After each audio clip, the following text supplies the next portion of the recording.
What's up everyone? My name is Nick and this is Global Gibbon.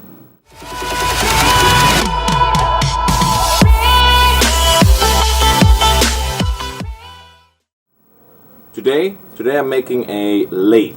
A lathe is a wood churning device where you can lock a piece of wood and it spins really fast, so you can carve in it. This is how they make those nicely designed wooden legs for tables and other stuff. So I hope you enjoy this video. Leave a like at the end. Make sure to subscribe.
Wow, I just sat down, just had a shower, some sweaty business. If you like this video, please leave a like just down below. You can also subscribe if you're not subscribed yet. So why don't you let me know what I should do with that machine? Maybe I can carve something cool. Let me know in the comments below. See you next time. Bye bye.